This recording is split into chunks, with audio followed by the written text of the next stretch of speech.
Coming up on the Uplift, getting a ride to school in a cop car. Why these kids say that it means that they are staying out of trouble and having fun. Then, warming the lives of those who need it most. How one Minnesota woman is making it her mission to stitch up broken hearts. And a bright light after tragedy, one hospital's extremely generous response to a stolen box of donations. Welcome to the Uplift. In this digital series, we're going to be sharing some of our favorite stories we hope will put a smile on your face. It's our goal to lift your spirits for at least the next 30 minutes and hopefully for a lot longer. I'm Susan Elizabeth Littlefield. Thank you so much for being with us. We want to start with a beautiful update to a story we shared on WCCO. Take a look at this video from Minneapolis Animal Care and Control. You can see Brenda jumping over a concrete wall just to see her very best friend, Linda. This video caused quite the buzz online and people were lining up to adopt them. We are so happy to report that not one, but both of the dogs found their forever home with the same family, so they are together forever. Now the two can spend all of their time together without having to climb over any pesky barriers. A Washington County school resource officer has captured an entire elementary school's attention. This Washington County deputy is known as Cop Kelly. She came up with an idea to start a program where she would reward kids who show kindness. If a teacher catches a kid doing something kind, then they get a chance to get picked up and chauffeured to school by Cop Kelly herself. It's called Cop Kelly Cares About Kindness program. The program has ignited loads of excitement over at OH Anderson in Mahtomedi. I would say when I walk into the schools, I almost feel like a celebrity because they're like Cop Kelly and everyone wants high fives, and it's a great way to start the day.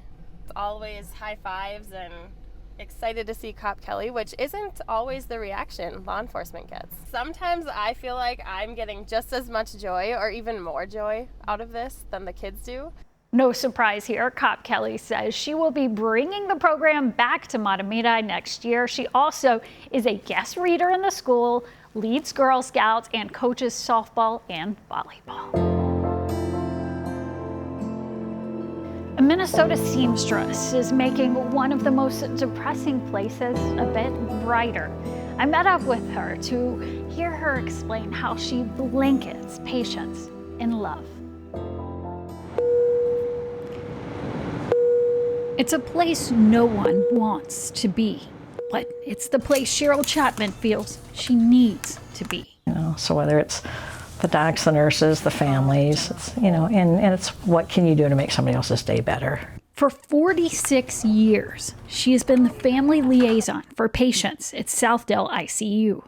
You have to talk to these people at literally the worst time of their life, right? Yeah, and so it's letting them know.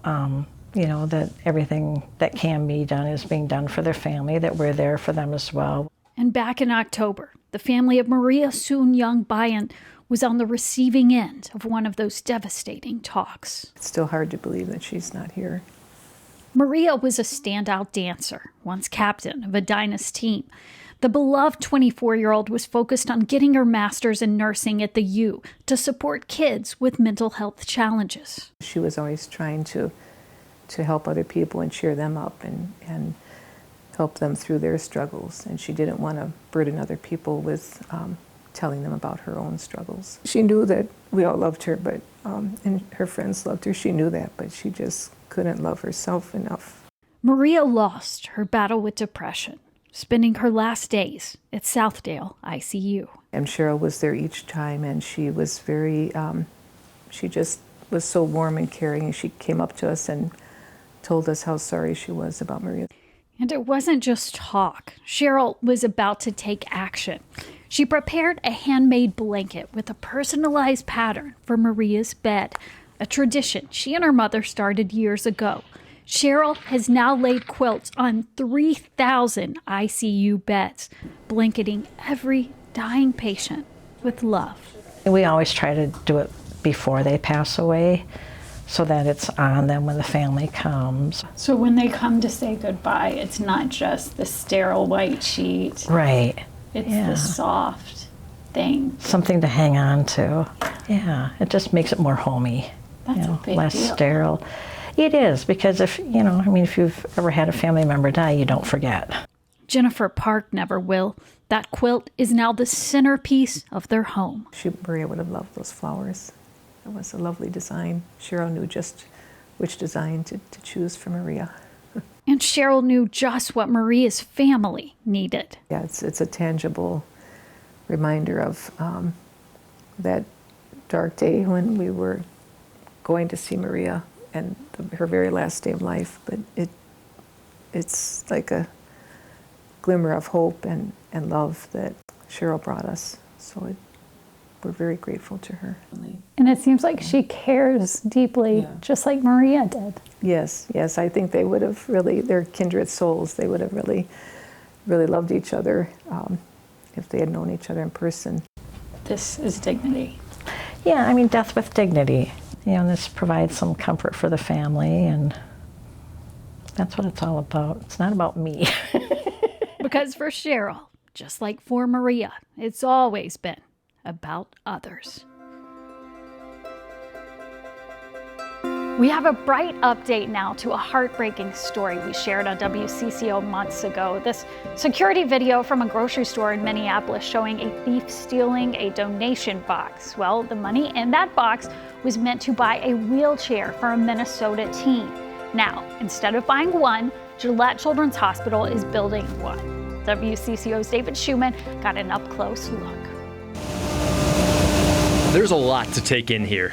You'll see it starts tipping different things. The foot plates will start dropping. This is where Gillette Children's Hospital creates prosthetics, braces, and wheelchairs for its patients. In other words, the devices that allow kids and teens with disabilities to live their best possible lives. We focus a lot on mobility, focus a lot on reducing pain, on making kids comfortable, whether they walk or not. Gillette's currently working on a wheelchair for a teenage girl we introduced you to in March, Natalie Bolanos. Natalie's paralyzed after suffering 2 strokes, and a donation box raising money for an electric chair for her was stolen in a targeted burglary. Pure evil. The first thing I thought was pure evil. Natalie's mother says Gillette saw our story and took on the project to help. For custom wheelchairs like Natalie's, the seats are crucial. Starting out as foam carvings based on scans of the patient, hard plastic is then vacuum formed around those molds and turned into the custom seats that end up on the chairs. This is such an interesting tour. Joining us on our visit to the workshop was the Farmington High School robotics team. None of this is too foreign to them. The past few years, they've built nearly a dozen wheelchairs for young children in their community. One kid that's already said that she wants to go into some kind of medical field related to robotics, so maybe more. We'll get excited about that today. In St. Paul, David Schumann, WCCO News. When life hands you a major challenge, it can be tough to rise above it. But up next, we're going to see how one Minnesotan is choosing to rise high and hoping her story will help others do the same.